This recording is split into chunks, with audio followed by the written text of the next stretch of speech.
Connection podcast, where 12 years of coaching championships meets real-world leadership. Coach Clark broke through at the highest levels. Now he's bringing you the playbook. Every week, real leaders, real wins. Real strategies you can use Monday morning. If you're done with theory and ready for results, this is your show. You in? Let's go! All right. And welcome everyone to Ask the Coach Live. I'm your host, Aaron Clark, aka The Coach. Great to have you here with me. And man, we've got an action-packed one for you today, as we're going to be talking about, are you a thermometer or a thermostat?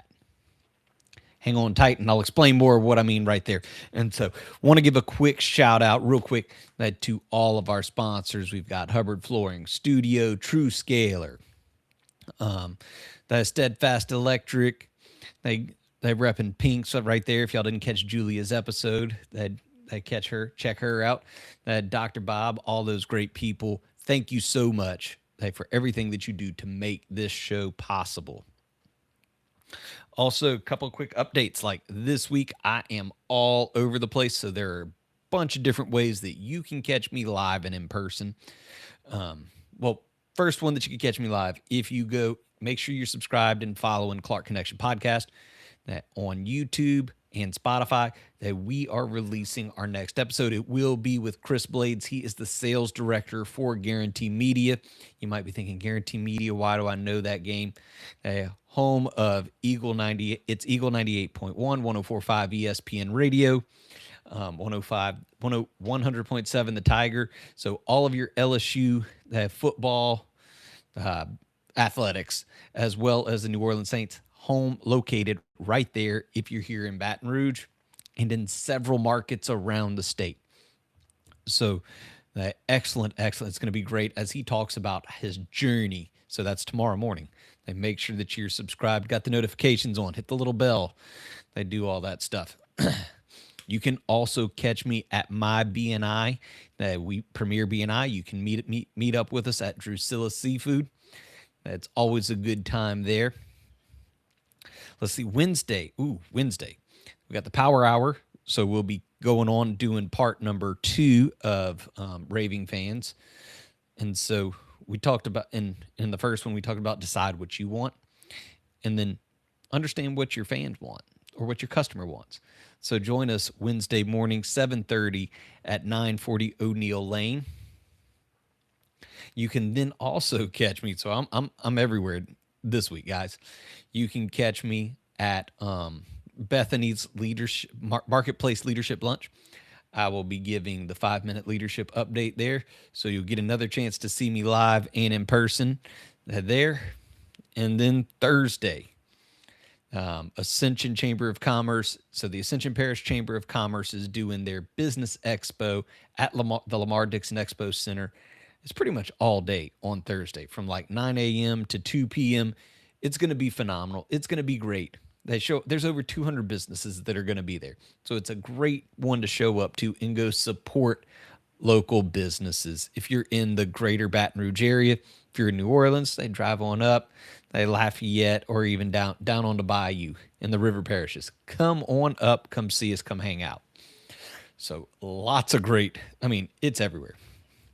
And then, last Thursday night, we had our very first What's Your Passion networking event, and it went splendidly. It was phenomenal. You guys who showed up, great job. We enjoyed ourselves, and we ate good. We were at Copeland's at Kenner. I did get this for September, this next upcoming one, September's upcoming. It will be at the Back Nine in Gonzales. Hadn't got all the details yet. I do know that it's going to be September 17th from 6 to 8 p.m. at the Back Nine in Gonzales. So there's so much going on. And then you want to make sure, look, because again, talking about Chris Blades, Guarantee Media, the Coach's Table, the Coach's Leadership Breakfast, it will be September the 15th at Guarantee Media. And so if you had never gone and toured a radio station, we will get to do that after the breakfast. So you definitely, there's so much cool, you've got to stay plugged in. Make sure you're following me on social media, all that good stuff. Because if you're not plugged in and following me on all those things, you're going to miss out, okay? And so what we came to talk about today,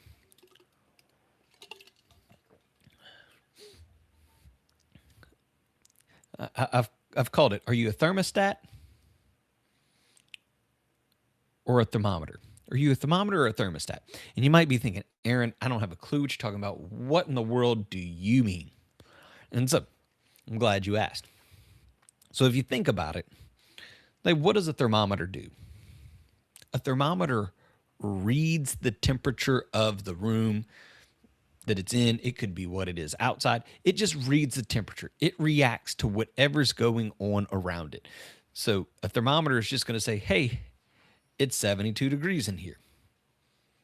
Hey, it's 64 degrees in here. Hey, it's 97 outside. And if you're in the Gulf South, you're like, 97, that's a cool day, because it usually feels like it's about 120. Especially right about now. Good night, August. Whew. It's definitely reading some high temperatures. And I still haven't never figured out, they put the feels like on there, and the feels like says that it's a lot cooler in hell than it is in South Louisiana. But why not just say that's the temperature? Anyways, I digress. Not a weather person. Don't know. So that's what a thermometer does, okay? It's affected. It does what its surroundings do. Whereas a thermostat, it sets the temperature. If you go up to your thermostat and you put it on 70 degrees in your house, well, it's going to be 70 degrees as long as your AC is working right. If it's not, definitely make sure that you're calling an AC person, okay? If you don't have one, give me a holler. I got several that I can put you in touch with. But you want to make sure that you're the thermostat, it doesn't care if it's 20 degrees outside or if it's 120 degrees outside. It's going to set the temperature of the room, of the house, and that's what it does. And it's the same way when you're a leader. You're either a thermometer, you react to what's going around you, or you set the tone for what's going around you. You set the situation around you. You don't allow the outside to influence what you do. You set the tone. You set the pace. And so we're going to talk about, as a leader, that your attitude, your urgency, your standards, and your emotion, okay? And we're going to talk about those 4 things in here, okay? And then before we get going, it's important to know that your team hears what you say, but they feel how you show up. So they're going to be paying more attention to what your actions are than what you say, okay? And so the first one that I'm going to talk about is your attitude setting the tone, okay? Your attitude sets the tone. If you don't believe me, wait till something goes wrong. And if you've been in leadership long enough, you know that stuff is going to go wrong. I feel like as a leader, you should almost live by Murphy's Law. What can go wrong will go wrong. And so you plan for that. But as they come about, how do you act or react in those moments, okay? Because you're judged by how you react. Now, so when things go wrong, if they see you panic, if they see you complain, if they see you become negative and start blaming other people, your team's going to do the same thing. They're going to come out. They're going to start going, well, you know what? I missed my totals, and that was because somebody in marketing didn't do their thing, or we didn't get enough sales. Marketing brought in this, and so that's over there. That's the sales department's fault. Or we didn't get enough in. Oh, that was the collections department, and that was this. And they start pointing fingers and they look at it, or they start going, man, my gosh darn boss, I can't believe that they did that thing. I'm going to blame my boss, and I'm going to blame them. It didn't get done because the secretary did. There's all sorts of things that you could do. But your attitude when things go wrong, because it's really easy to lead when things are going right. Leading when things are going right is the easiest thing in the world to do. It's kind of like, if you got a train and you put it on tracks and it starts going, it's real easy to conduct a train when things are going right. It's when, we run out of coal or other things that it becomes hard, okay? So it's important to know that leadership doesn't mean pretending that everything's fine. It's okay to let your team know that stuff went bad and you're not exactly thrilled about it. But your attitude's going to set the tone for the rest of your team. So setting that tone means, hey, I'm deciding what energy I'm going to bring to the situation. Okay? So, like I said, your team hears what you say, but they feel how you show up. Second, your urgency sets the pace. Okay? So, as a leader, you teach people how they should respond to certain situations. If your deadlines are flexible, guess what? Their urgency to do things, it's going to disappear. So if I'm supposed to have my reports turned in by Monday at noon, but I don't get told anything about it, well, I'm probably going to try to stretch it next time to 12:30. And then next week, I'm going to stretch it from Monday at noon to 1. And eventually, your team starts doing the same. The rest of the team sees, this one person's getting away with it. And so you're teaching them what matters by what you respond to, what you do or don't address when it becomes an issue. And so if you as the leader start to move with purpose, they're going to move with purpose. Now, I don't want you to confuse urgency with chaos. Chaos is everything's important. Everything happens last minute. Oh my goodness. Ah! That's not urgency, okay? That urgency says this is what matters. So this is how we're going to move, okay? It's where you say whenever somebody comes in and they're ready to sign paperwork, this is how we're going to approach it, and this is how we're going to do things. This is how we show up to work on time. And so, I mean, if you're not going to address that, well, it's going to become an issue. And eventually, you start becoming more of a thermometer than a thermostat.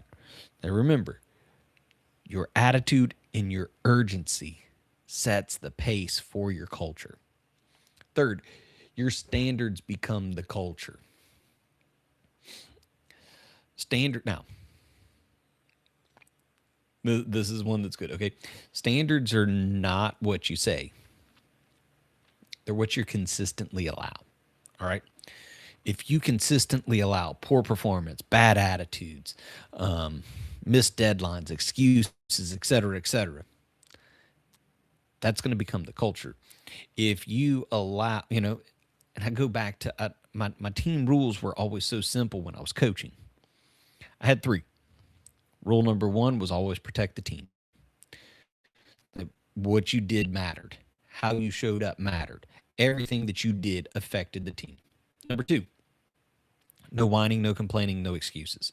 This was how you talked. And so if you go around and you make excuses and blame everything for what went wrong, you're setting that precedence. On the other hand, what I would do is we would address and talk about things that went wrong. I would be the first one to say something along the lines of, hey, we didn't do good today, guys. Let's talk about it. What did we miss? What did I miss as the leader? What made this not happen right? And so it was real easy to then go back and allow the team to address that as well. And so, again, what you tolerate today becomes what you manage tomorrow. And then 4th, your emotional discipline sets the climate. And before I go into this, everybody thinks, they're the leader. They've always got to be on top of their game. You can't have a bad day as a leader. Well, no, that's just not the case. You're going to have a bad day. Let's be real honest. You're going to have bad. Some days are going to be horrible. There are just going to be some days where stuff just doesn't go right. And so you're allowed to be frustrated. You're allowed to have bad days. But everybody around you shouldn't experience every emotion you experience, okay? And so it's one to remember. I used to would have my team that if I was walking around and they could just tell something was up, like grab me and go, hey, what's up? Hey, you're like, are you okay? That because you're projecting an energy of frustration. So you're frustrated and everybody else is frustrated. Whereas I thought I might be hiding it real well. They could see that it wasn't being hidden real well and it was affecting the team's culture. It was affecting their mood. So I had to go and reset and then go back out. You know, you can still, like, you can have bad days. It's okay to have bad days. You just have to remember that your title is going to give your emotions more weight. So if you're happy, everybody's happy. If you're mad, everybody's probably mad. And so you've got to really be self-conscious and start focusing, like, how do I put my emotions in the right frame? And so make sure that you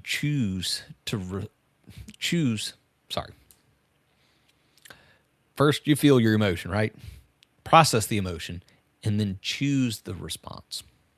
Okay. And so how do you go about protecting this? Okay.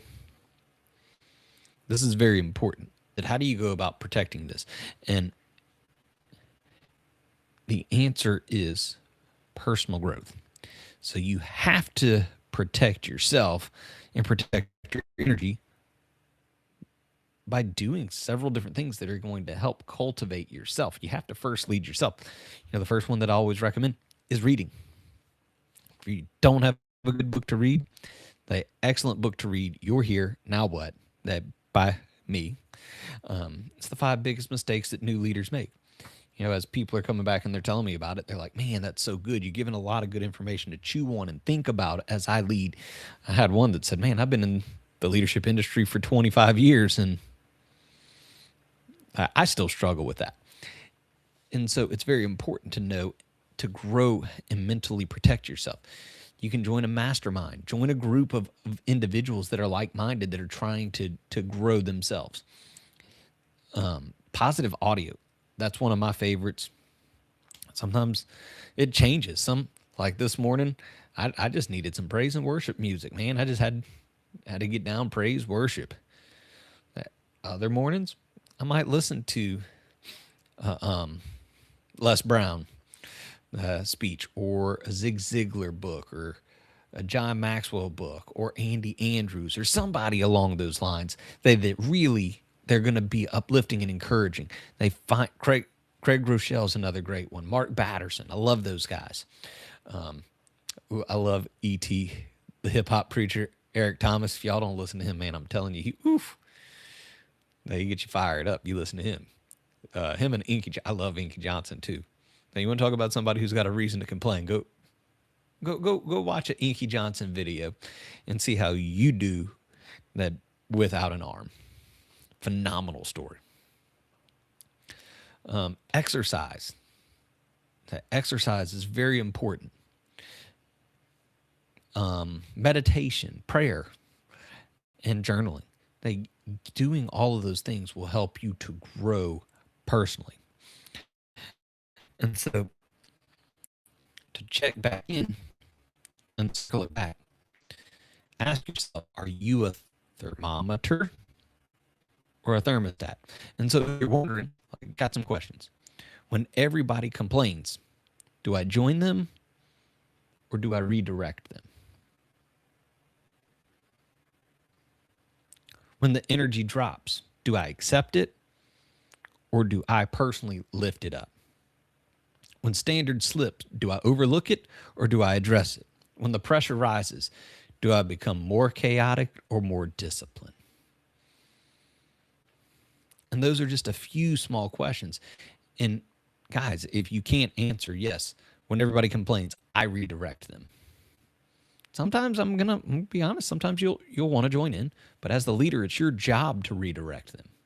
When the energy drops, do I accept it or do I raise it? Do I lift the energy in the room? When standards slip, do I overlook it or do I address it? Do I take it head on? And when pressure rises, do I become more chaotic or disciplined? And so if you join them, accept it, overlook it, and become more chaotic, chances are you're a thermometer, not a thermostat. You're not setting the temperature. And so as the leader, you're going to set the temperature whether you realize it or not. You are going to be, one way or the other, setting the temperature for your organization. And so are you going to be intentional about it, about how you come in and lead, or are you going to be reactive? And so the challenge for this week is, what temperature does this room need from me? How do I go in and set the temperature for this room? Don't just measure the environment. Set it. You're going to be a thermometer or a thermostat. And so, like I always end it all, guys, remember, you don't have to be great to get started, but you have to get started to be great. So keep leading, keep learning, keep asking those questions, and I'll see you next week on Ask the Coach. Bye, everybody.